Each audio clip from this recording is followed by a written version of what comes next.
Living and working abroad is a unique opportunity. It's a chance to become immersed in a foreign culture, explore new places, and meet people with different attitudes to work and life. And for Australians working overseas, chances are they'll potentially make a higher income than if they worked at home. According to banking group HSBC's Expat Explorer 2011 research, 35% of Australian expats overseas are earning over $201,000 per annum, compared with 25% of expats in general, and nearly 3/4 of Australian expats report a higher disposable income once working overseas. Aqua Private Wealth's Sean Abbott says indeed a key reason why Australians make the move overseas is to improve their finances. They want to be in a better position than they otherwise would be if they stayed here, and that can flow from being able to rent out their home, more lenient tax regimes, particularly in Asia. Abbott says Australian expats are usually executives relocating offshore in an international assignee role, and they typically have a family. But while living and working in places such as the United Arab Emirates, London, Manhattan, Hong Kong, and Toronto can seem sophisticated and glamorous, it's not always a smooth journey. Working overseas comes with inevitable consequences, such as the challenges of blending in with a different culture, dealing with a flood of new tax and legal rules, while also having to manage assets back home. To assist expats with these issues, it's critical that advisors establish a clear framework and strategy when it comes to advising expats in order to deliver an effective financial plan. Abbott says expats face two key challenges: financial and lifestyle. Within these two categories, decisions need to be made during three critical phases. There's leaving Australia, the pre-departure phase, there's whilst offshore, and there's coming back. So there's three phases there. In the pre-departure stage, it's important to analyse the goals of the expat and their partner, if applicable. After taking into account the expat's objectives, a whole range of issues need to be discussed. How long are they going for?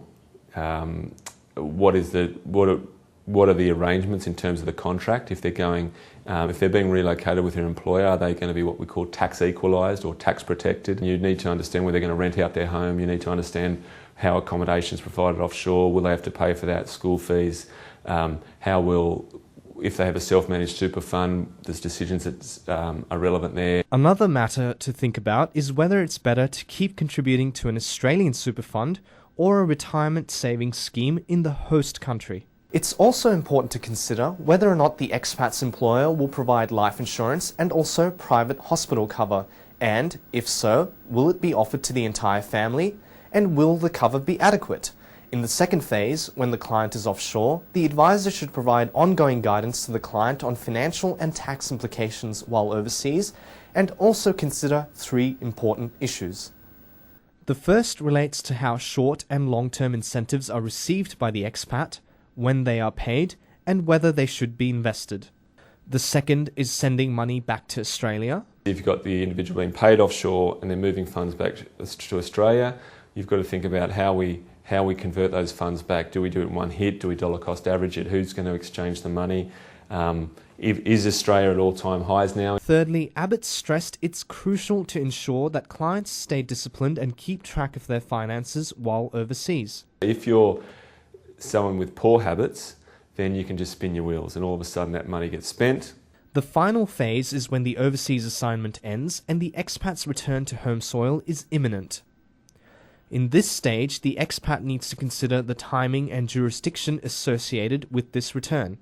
Other important factors to consider include any possible Australian CGT exemptions, implications of transferring assets from overseas pension schemes, and repatriating other foreign assets and the associated tax impact. Throughout an expat's assignment, foreign taxes could potentially have a big effect on income. While it's extremely difficult for advisors to be familiar with the gamut of tax laws across different jurisdictions, Deloitte's Rob Basker says there are some key tax rules to be aware of. If you're sending people to the US, then you've got the federal income tax system, which is important. You've got the state income tax system, and they don't necessarily talk to each other. They could be different. California, for example, doesn't give a foreign tax credit, irrespective of foreign source income, whereas some other states would follow the federal. You have Social Security in the US, which is FICA, F-I-C-A. That's Social Security and Medicare like we have. Then there's things like gift and estate tax in the US. they're typically the ones that would impact the individual the most. He says Australians in the US may also be liable for paying tax on their Australian-based investments. The average Australian individual would have a superannuation fund. They would have normally some investments, probably negatively geared, something like an investment property or share trusts or something like that. And they have their their equity through their company as well as salary and wages. Now, when we get to the US, a lot of those items are treated as foreign because they're not US-centric, and there are some complex rules around certain structures and investments in the US. The United Kingdom has its own set of tax rules. In the UK, you've got their income tax system. You've got the social security system called national insurance. You've got inheritance tax, which can impact people. Again, they're the key ones in that location. Within Asia-Pacific countries popular with expats, such as Hong Kong and Singapore, income tax rates are around 15%. However, Abbott says while tax regimes in the Asia-Pacific region are typically lenient, expats need to be mindful that they are often required to pay the income tax they owe as a lump sum at the end of the financial year. Hence, careful cash flow planning is required to ensure the individual has enough money to pay their tax debt when it's due. Abbott says in the United Arab Emirates, locations such as Abu Dhabi and Dubai have low to non-existent tax on expat income and capital gains. But while there isn't much to worry about when it comes to taxes, expats need to be well informed if they are going to be buying and selling property in this region. Things have really slowed up, and if someone's put a lot of money in one property, then they can wipe out the whole reason for going on the trip. So they just need to understand whether an investment is speculative or is it truly a blue chip investment that makes sense. And in the less mature markets, the less regulated markets, that can be a real risk where an advisor can provide good counsel. When providing financial advice to expats, Abbott says it's necessary to incorporate the expertise of offshore specialists and/or global accounting firms and banks into the financial plan, as Australian-based advisors are legally entitled to provide advice only on local matters. I'd caution anyone to go into this area without having experience or having the proper technical assistance, because you're really preparing a client for 3 stages: get the experts in, pay for it, and get it done properly.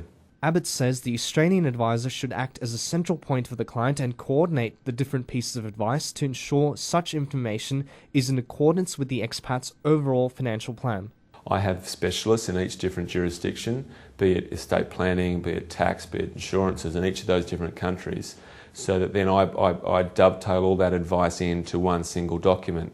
So whilst I project manage it, there's a whole lot of different specialists all along the way who have their input into that plan. However, in doing this, he says there needs to be clear indication of who is providing what advice. So there's a clear delineation between where our firm's advice starts and stops and where the specialist advice starts and stops. It can be difficult for advisors to know which overseas firms to connect with to provide specialist cross-border advice for Australian expats. Abbott suggests the best way to build up a global network is through referrals. From referrals, I've found good insurance advisors in the UK, for example. So I then have that insurance advisor give the insurance recommendations for my UK-based clients, because they understand the product landscape well in that environment, the whole underwriting process. Same, therefore, in the other jurisdictions. While a good financial plan can help make an Australian expat's transition to another jurisdiction easier from a financial perspective, both Abbott and Basker stressed it's important to also take into consideration the significant lifestyle challenges accompanying an offshore assignment. Basker says the spouse of the working expat often becomes the forgotten person and sometimes becomes unhappy as they have trouble making friends in the new country or settling into the culture. A happy spouse means a happy assignment. A disgruntled spouse means that assignment isn't going to work very well and will probably be cut short quite quickly. So what support is there to help them settle in? And they're often the forgotten person, whether that's the husband or the wife. There are numerous considerations and contingencies for those wishing to work in different countries. In this respect, the need for expats to have a professional financial plan is crucial to the success of an overseas posting and when returning home.